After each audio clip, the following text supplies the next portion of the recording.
Thank you for staying with Your World. My name is Gladys Gashande, and now we're shifting gears to actually address the youth unemployment rates here in the country. So a lot has been said about the same and the causes of the same, but let's focus on the solutions, because there are many that are happening, and perhaps it's good to actually just highlight on what's happening on the ground. And one of those solutions is being represented here by Eddie Olo, who is a technical advisor at the GIS and E4D. You'll be finding out what those acronyms stand for in a moment. Stephen Cadeno, who is the Executive Director at Pamoja for Transformation, and Kipto Cheruyot Bonson, who is an owner of a saloon business. Thank you, gentlemen, for joining us this morning. And Eddie, even as I said, we'll understand the acronyms a little bit better. Let's first understand what MTVET is, because we'll be hearing a lot of that as we continue with this conversation. What does that mean?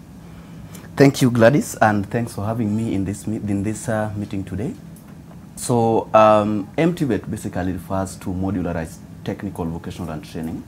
It is modularized in the sense that the government is currently working towards moving from the conventional TVET trainings to the competency-based education and training system. This means that the system is changing, and we're no longer going to have like summative assessments. So people will be assessed based on modules. Mm-hmm. So for example, in a welding course, it can go up to 6 modules. Then the assessment will be based on modules. You finish module 1, you assessed, then you go to the industry, get some experience, come back to the school. So basically, that is what we mean by modularized training. MTVET, modularized technical, vocational, education and training system. All right, so now we've mentioned E4D, Education for Development. This is the project that is driving this initiative. Tell us more.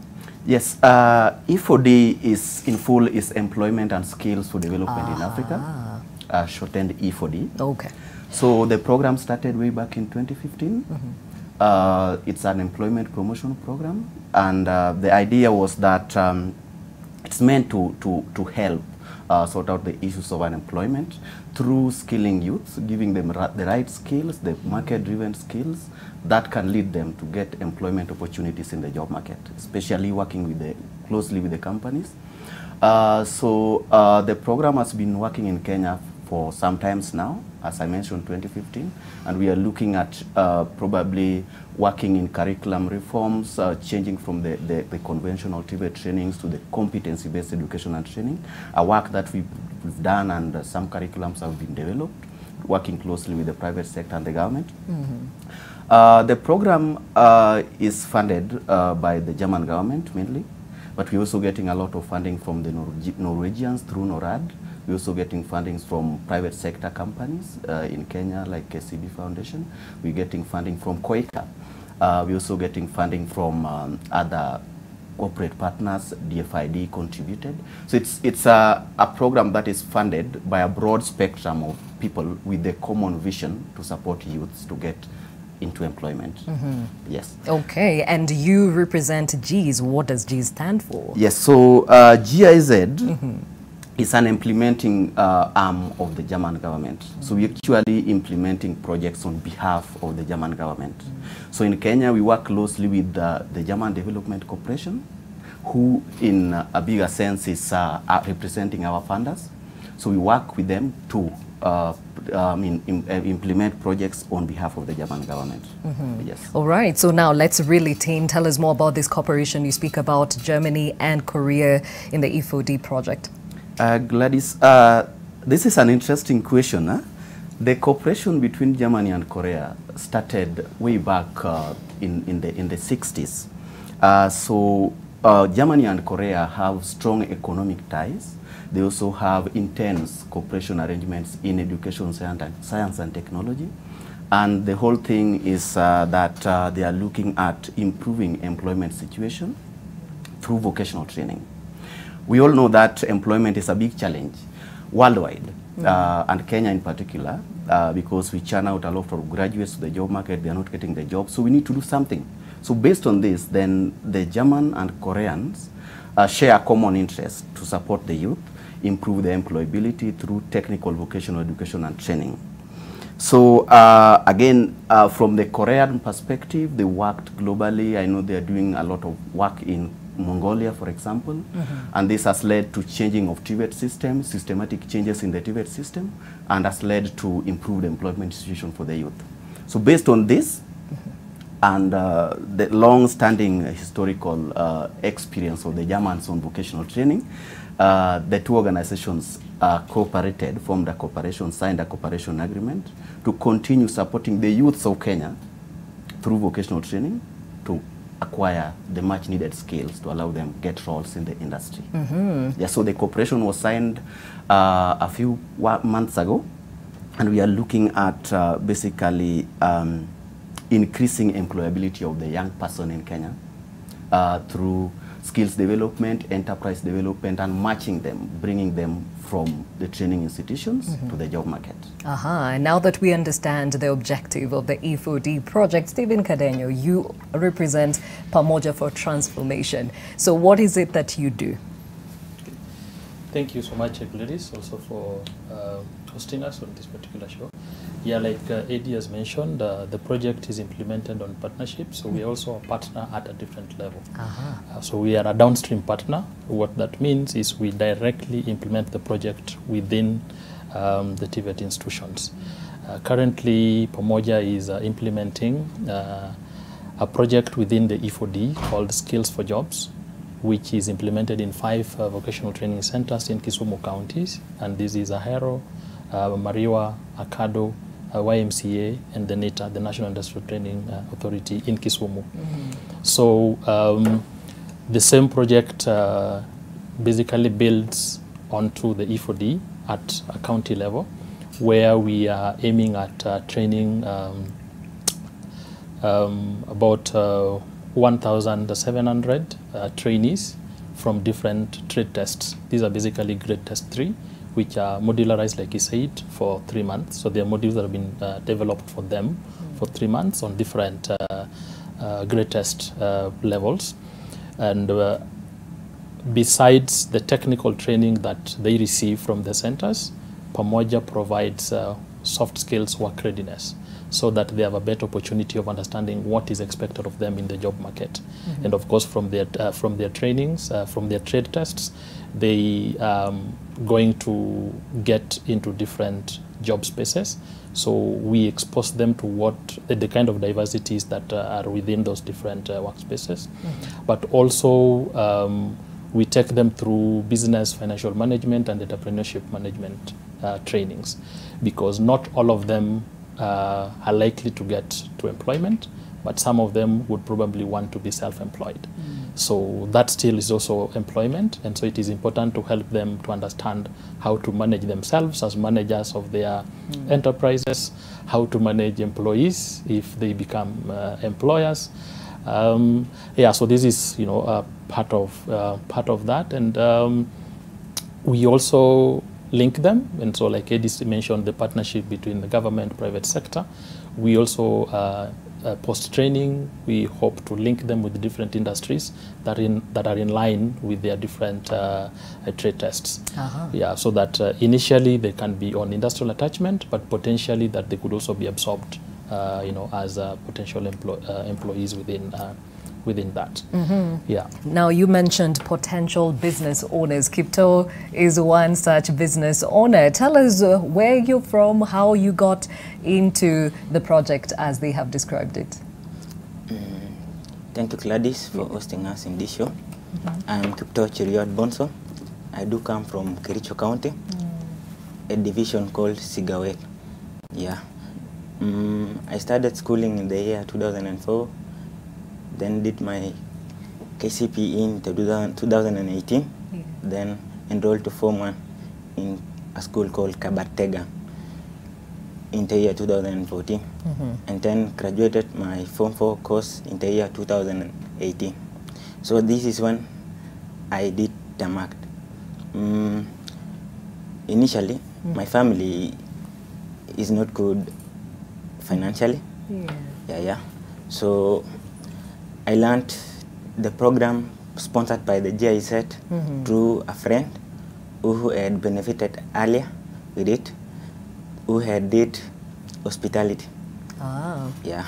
He then referred to me the center he was training at, That is when I had to be more and to be enthusiastic, yeah, in the field. So this is when I was introduced to the beauty therapy course, yeah. Okay, so when you finished school, wazazi hawangeweza kukupeleka? Is it campus? Yeah. So at that point, ulikuwa unataka kufanya nini wakati huo? At that time, I was to join a MTVET institution, but my two other siblings was in the university, and my dad is just a subordinate staff in an high school, so he isn't able to pay the school fees. Okay. Yeah. All right. So today you are a business owner. Did you go into the beauty industry because this is what you wanted to do, or that was the opportunity that was?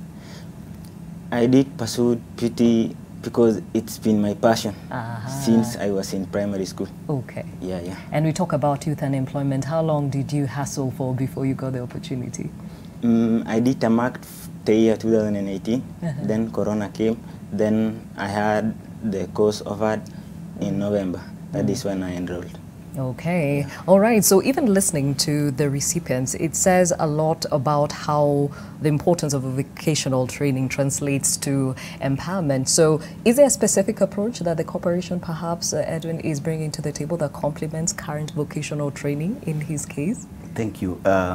So maybe just to add something on what he said, it's interesting to hear like him joining beauty therapy as a course and trying to set up a business in that line. Yeah. No, this is breaking away from gender stereotyping. That course is mainly meant for women. Yeah. So as you'll see in our discussion, we're also doing something similar, trying to bring a lot of women to the technical science, technology, and engineering courses.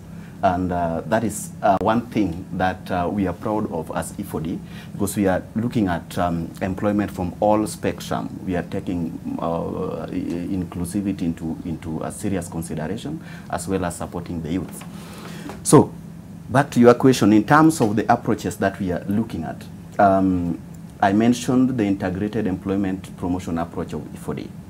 This means that we are looking at employment from full spectrum, from training in the training institutions, that is the demand side of labor, to the supply side of labor, where we are working closely with the companies and supporting SMEs so that they become better suppliers of goods and services. The idea is that after he gets the training, acquires the skills, then we need to bring them to the company. This means that there must be an opportunity in this company, so that opportunity must be created. So that is why we work very closely with these companies to create the opportunities for the youth. So we are mainly bringing in the idea of that integrated employment promotion approach, from the skills supply side of labor to matching to the demand side of labor. So that is one thing that we are bringing on board. Secondly, we are looking at complementing the government's efforts. As I mentioned earlier, the Kenyan government is in a paradigm shift from traditional TVET systems, the conventional TVET systems, to competency-based education and training. This requires a lot of participation from the companies, because finally, remember, when graduates get out from the training institutions, they need to get somewhere in the companies. The companies know what they expect from the training institution. So for a long time, this has been the gap missing. The companies are on their own cocoons, and the training institutions are working on their own. So we are trying to bridge that gap to get a dialogue going on between the companies and the training institutions in terms of information exchange, so that we can get the right skills coming out. Another thing that I would want to mention, Stephen mentioned it, the benefit of soft skills and work readiness training. We get a lot of feedback from the industry, the companies, that you can be a technically qualified welder, for example, but if you don't know how to interact with others, if you don't know how to build a team, if you don't know how to manage your anger, then I, as an employer, not be comfortable employing you, because you get me more problems than the benefit that I'm getting from you. So at the end of the day, we need that holistic person, technically competent and socially sound. So that is another thing that we are bringing on board. And lastly, I mentioned the dialogue between the private sector company. We believe that this is the key thing for competency-based education and training to work. Then the industry must get involved. It is no longer going to be business as usual, where the training institutions are training for the industry.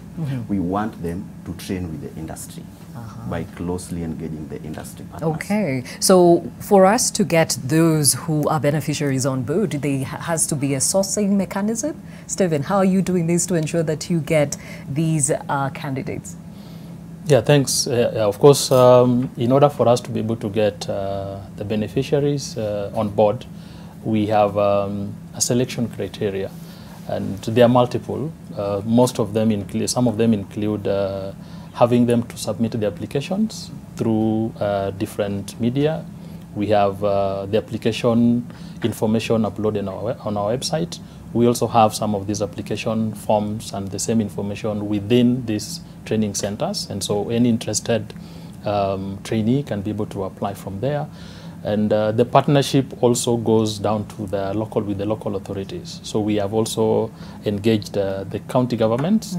So the county ward administrators, the chiefs, their offices are also avenues through which we provide some of these leaves, including even churches, so that as many people as possible can be able to access the information. And if you listen to Kipto's story, most of the beneficiaries are young people who would almost be hopeless, especially because they were not able to have opportunities to advance their education. And they would mostly be sitting back in the villages or in the informal settlements, having no idea. And the reason why we take this application, we make these applications accessible into some of these spaces for them. Yeah, and so, and of course, also in our offices, we have the same people can come pick the forms and we guide them on how to apply, then they're submitted.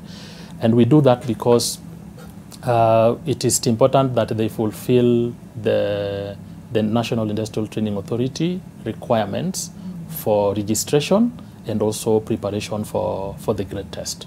Yeah, and so that's how we manage the application process. Stephen, before I take a break, you had mentioned that you're within the western part of this country. Are you only there, or are you spreading your wings? Definitely we are, and as an organization we have multiple projects. Okay. Because we have three major programs. So we have a program on peace and governance, which is largely targeting influencing policy and also addressing physical conflict management. And we have those kind of projects in western part of the country, at the coast in Nairobi, and also in the northern part, largely Samburu, Turkana, where we also implemented some of those projects. So with currently the Skills for Jobs project is being implemented in Kisumu, but there are potentials for us to expand beyond Kisumu. We're actually also starting another project that is covering another 5 counties, similar to that, not in the MTVET, but on skills and enterprise development, which will be covering another five counties, including Turkana, Nakuru, Migori, and of course Nairobi. Yeah, and as well as the coast, we also have other projects. Okay, so Eddie, are we in other parts of this country? Exactly. We are working in different counties as IFOD. We're working now together with Koika in Kenya. So we are spread across the country, I can say, because we are working in Lamu County, Kilifi, Mombasa, Kwale, and the kind of trainings that we are supporting there are short-term trainings according to the Kenya National Qualifications Authority Level 3. What that means is that there are short courses running for 3 months in the training institution, then additional 3 months practice in the industry. So that is along the coast, and similar to what we are doing with Stephen in Kisumu. Additionally, we are also in Nairobi working very closely with the institutions like St. Kizito, which I think is having a very interesting model, worth scaling up to other institutions, the idea of production centers. So this is what we are trying to pick from them and trying to scale it up in other regions. They actually produce furniture and sell to the public. I wish you could go there and look at what they are doing. They are doing an interesting job. Yeah. So apart from that, then we are also in Nyeri County, closely partnering with the county government and Nyeri National Polytechnic to deliver Kenya National Qualifications Authority Level 4 trainings. These are courses that are running for 6 months. and also in Nyeri County, where we also working, cooperating closely with the county government and Nyeri National Polytechnic. Lastly, we also in Mombasa County, working very closely with Technical University of Mombasa and the private sector companies around that region, to just make sure that youths get the right skills and actually transition from learning to earning. Okay. Apart from that, we also work very closely with the different county governments in the regions I've mentioned.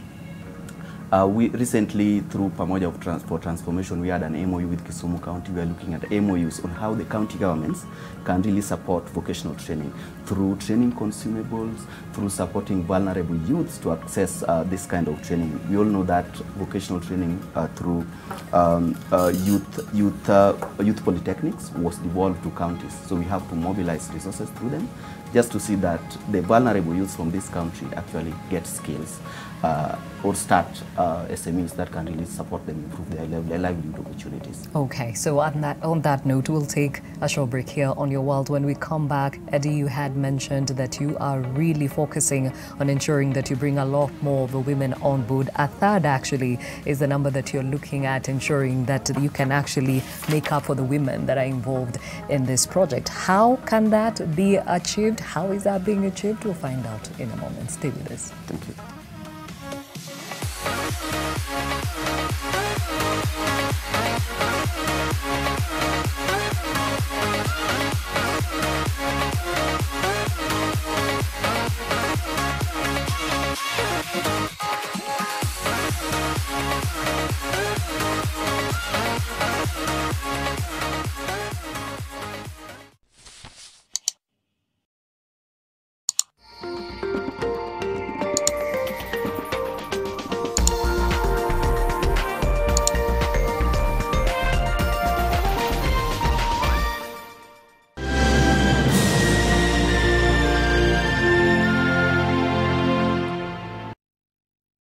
Upgrade today and save 50%. Pay 2 months and get 2 months of a higher bouquet. Star Times, your best choice for family entertainment this Christmas.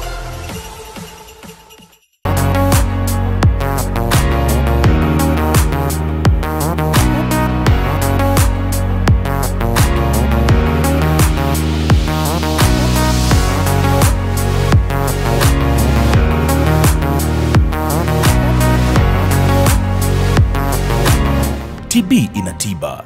Pata matibabu bila malipo katika hospitali zote za umma. Tujijali, tumalize TB. Ujumbe huu umeletwa kwako na Wizara ya Afya na washirika wake. To be a champion, it's much more than just to be a number one. Personally, I am a believer. It's important to plan and prepare well.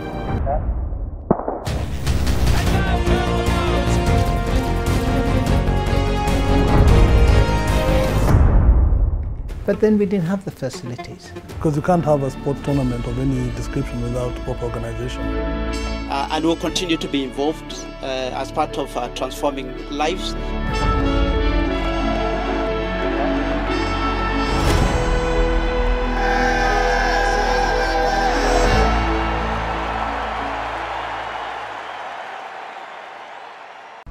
For an exclusive fragrance experience, try Nivea Men Deep Impact Body Lotion with a long-lasting woody fragrance, deep moisture, and a fresh skin feel.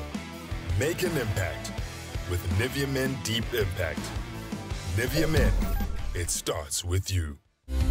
The International Center for Research on Women, ICRW, is currently implementing a project that seeks to assess the policy impact of COVID-19 on informal women workers. Evidence generated through this project demonstrates that women comprise approximately 85% of the labor force in Kenya and Uganda.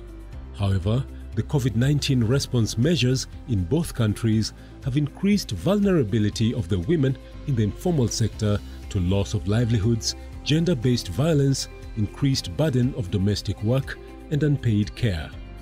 This situation calls for deliberate measures necessary to cushion the women in this sector from more harm. Through the Nation Leadership Forum, the International Center for Research on Women will facilitate a dialogue on the gendered impacts of COVID-19 in the informal sector. Catch this forum live on NTV on Thursday, 9th December from 7:30 p.m. to 9 p.m.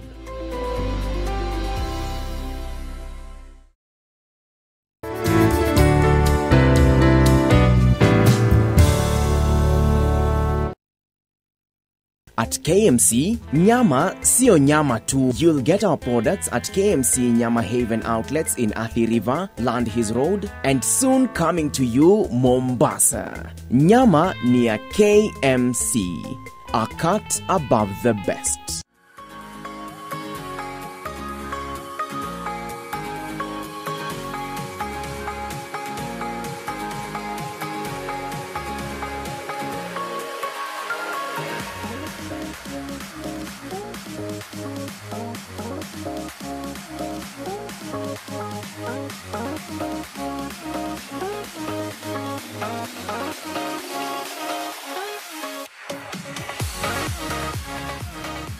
Thank you for staying with Your World. My name is Gladys Gashanja. At this point, we're talking about how to promote youth employment through modularized technical vocational training and education. And this is actually abbreviated as MTVET. And as we've had, GIS and E4D are ensuring that this becomes a reality in this country. Ediolo is the technical advisor representing GIZ and E4D. Stephen Cadeno, who is the Executive Director, Pamoja for Transformation. And Kipto Cheriot Bonson, who is actually a salon business owner. Thank you all for being part of this conversation and giving us more light about this, because I believe there are many who are now believing there is light at the end of a tunnel. Let me start off with Kipto.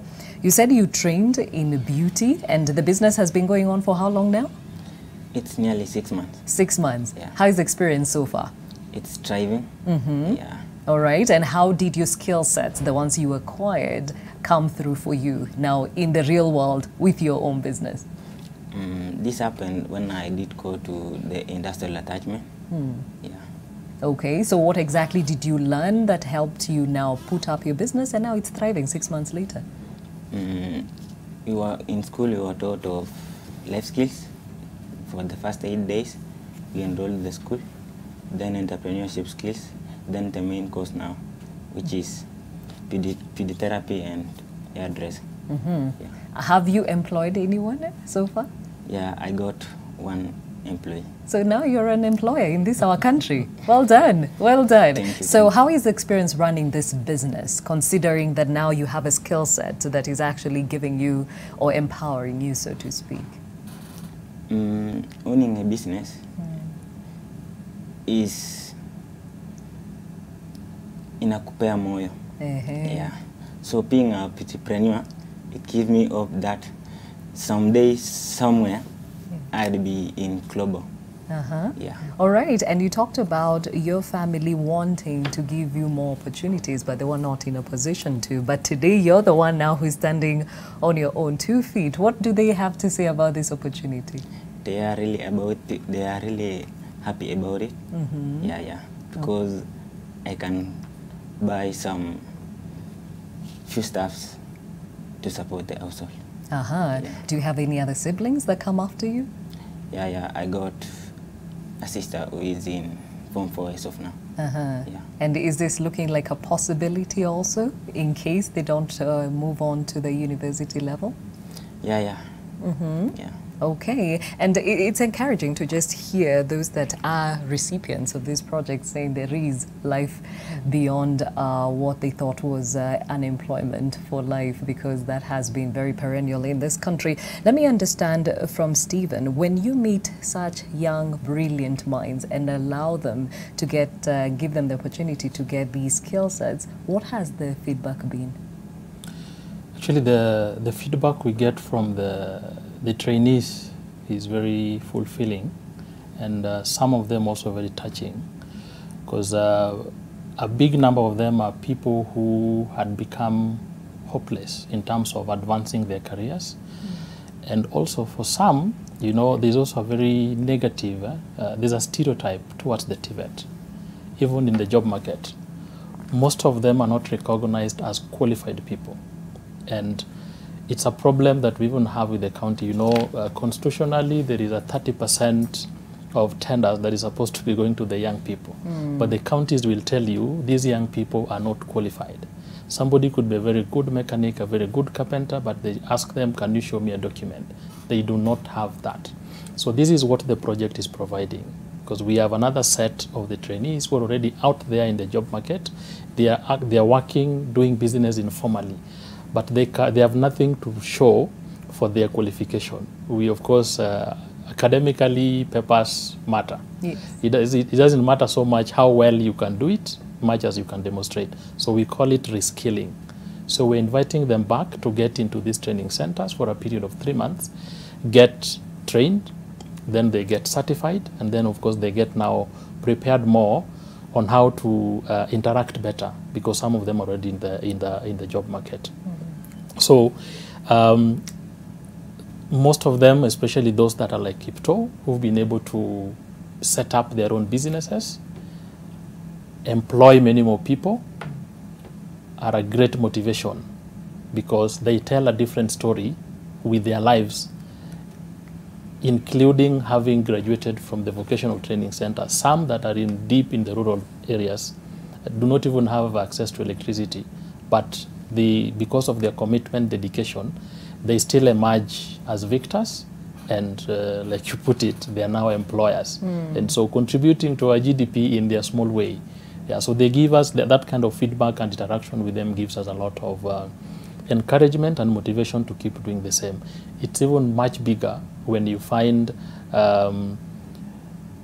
young men like him going for courses that are ordinarily perceived to be for women.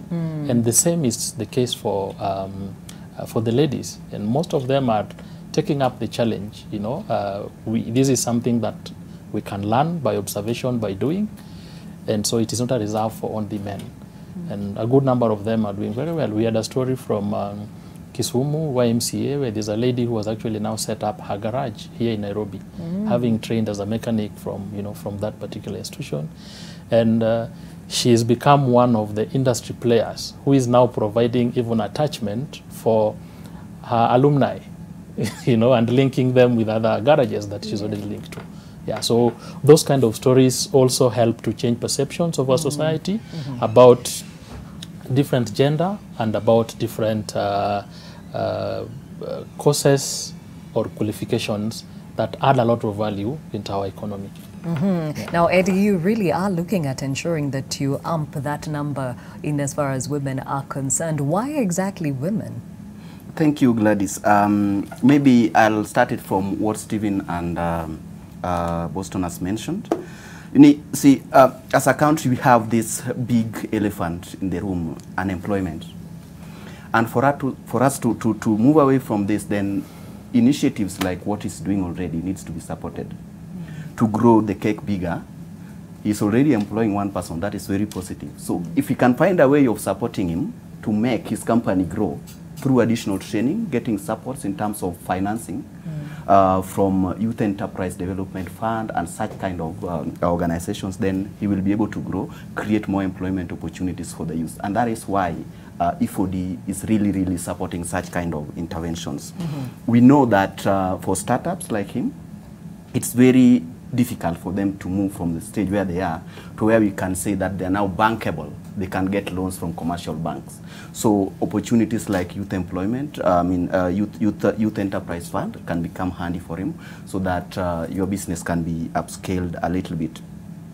So with this, then we believe that we're in the right direction. We are moving in the right direction as a country. It's not all in the dark, because we know the government is also working through the Ministry of Industrialization, MTVET, to support such kind of startups.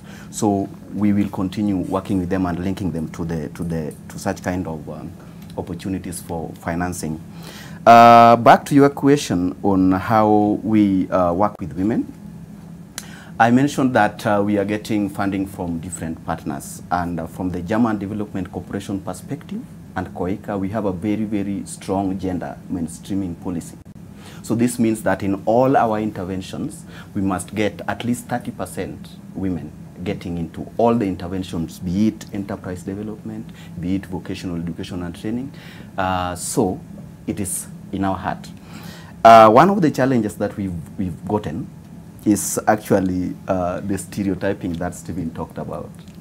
It is challenging to bring women into technical occupations, especially for welding, for example, instrumentation control. So we've tried it.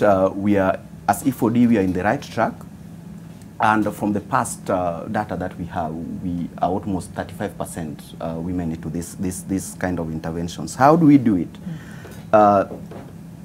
Yes, we've done it through making deliberate efforts, like affirmative actions to support women. Like what we are doing with Koreans now, Koika, we have a target to support at least 70% women get into these technical occupations. So there's been a lot of stereotypes, gender stereotyping around it, but we've made the progress in terms of using successful women in these STEM courses. We bring them, talk to the youths, and support a lot in mobilizations. We also using established organizations like Kenya Association of Manufacturers through their Women in Manufacturing program to bring a lot of women, bring a lot of sensitization in the public, just to encourage women to take up these courses. We're also doing serious community sensitization forums. We all know that in some communities in Kenya, women are not allowed to dress in coveralls, in long trousers. And this is a requirement in technical skills. You have to be dressed in appropriate PPEs. You have to be in coveralls to climb up those masts when you're doing installations up there. So this is a challenge, but we are actively pursuing means like community sensitization, talking with religious groups, so that we can break away from that and actually let our women take up their roles in such kind of things. It's worth mentioning that we got some positive comments, just on a light note, from the industries, that when a woman is trained and he acquires the skills, the performance of women is much way above that of men. They work with the machines cautiously, so breakdowns are down. At the end of the day, the employers get to benefit. You see, so such kind of things and sharing the lessons learned is what we are doing as E4D to bring women into jobs. And for quite a long time, there's also been this stereotype from the industry, the potential employer's perspective, that women can actually not take up these technical courses. So we are working very closely with umbrella bodies like CAM and others to break away from these stereotypes. And this, we believe, will actually allow our women to take up these courses. We are making a very brave call for women to get out of their comfort zone and actually contribute towards economic development. It's a good example. The course that he did was historically viewed to be for female. Female dominated. It's a good example. Next time when you call us for the interviews, we'll come with some women to share some nice stories. Looking forward.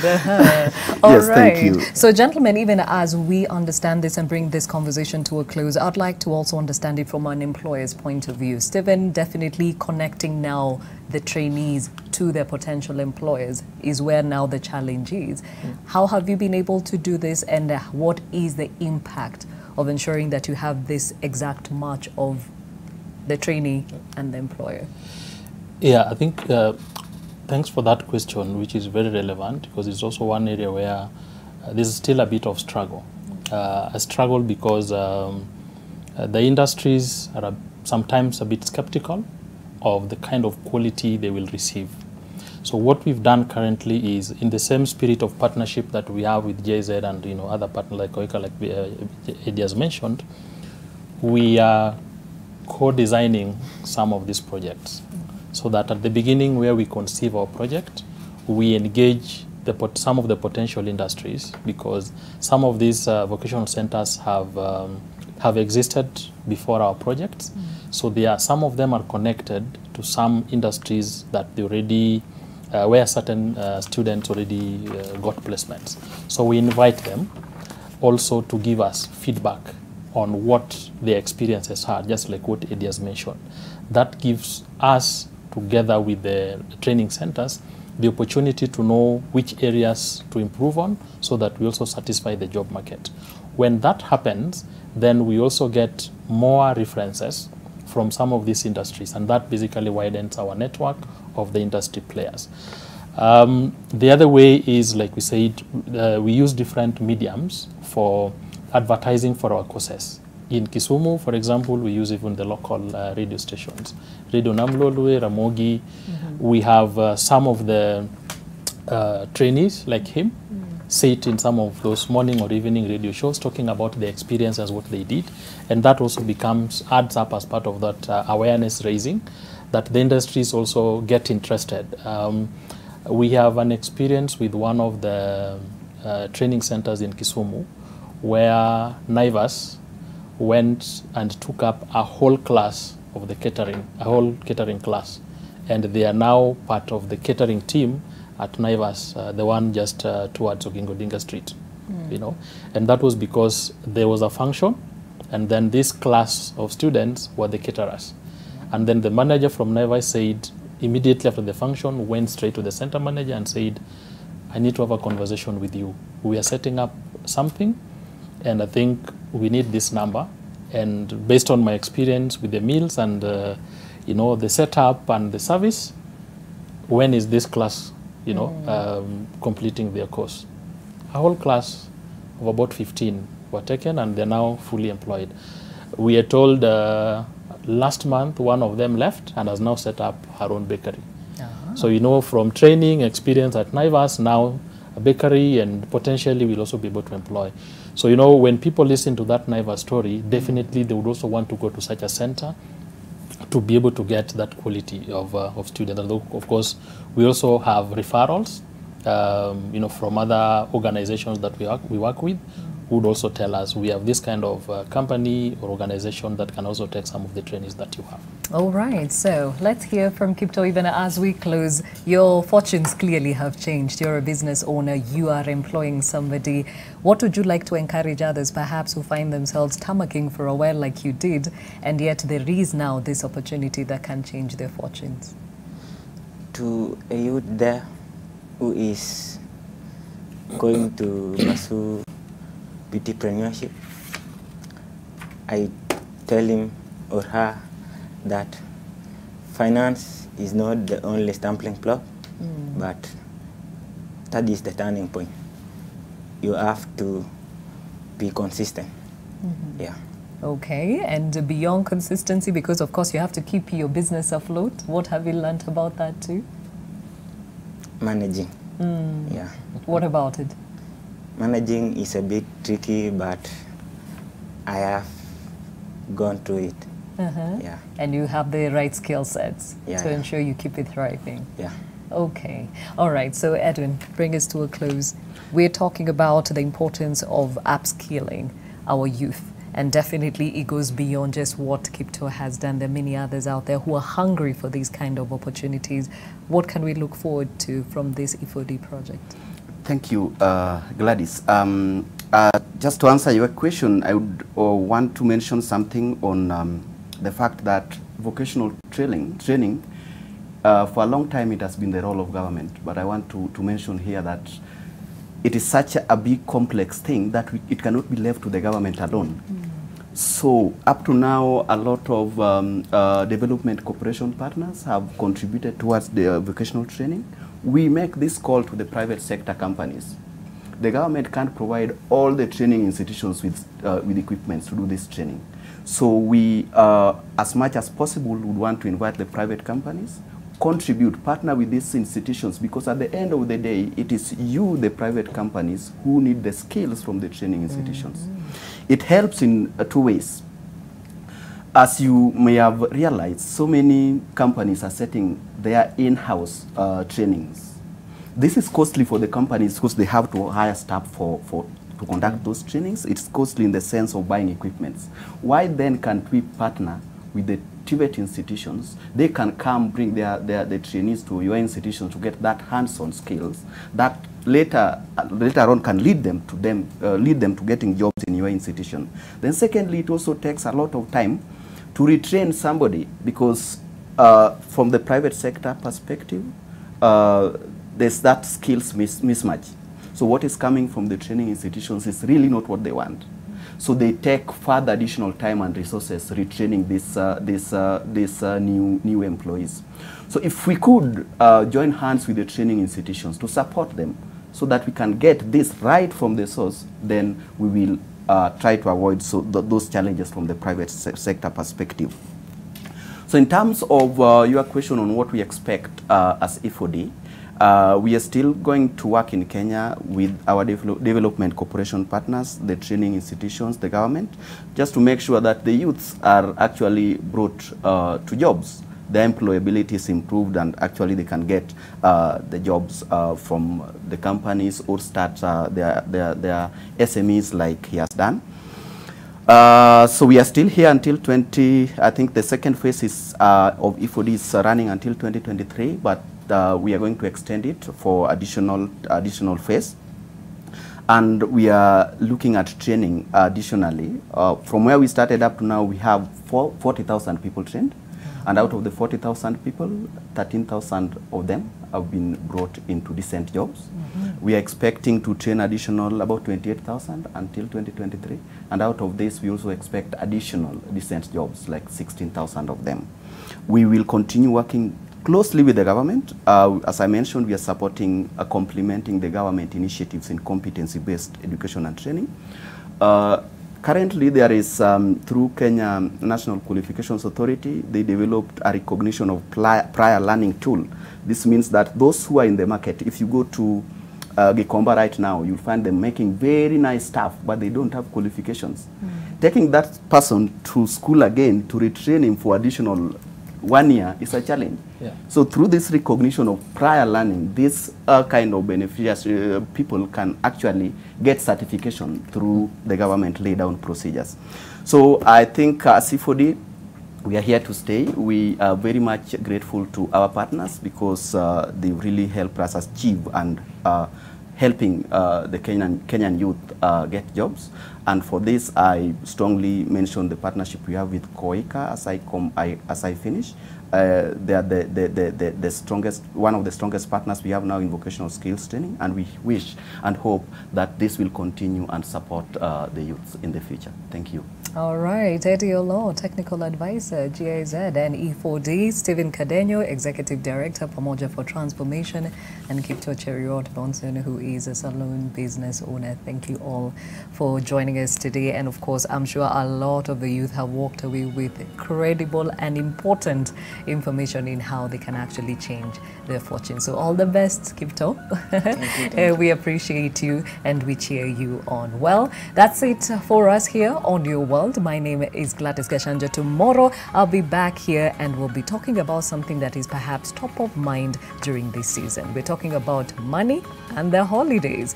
Remember, it's been a tricky one since last year, since the pandemic hit us. We're going into another holiday season within a pandemic. Only have 10 days between that time the schools close and when they open again in January. So how can you ensure you stretch that shilling to cater for your family during the festivities, ensure you pay that school fees on time, and ensure you survive January, which normally has 60 days? Well, we'll be engaging a financial coach on the same, so make sure you join us tomorrow morning from 7 a.m. See you then.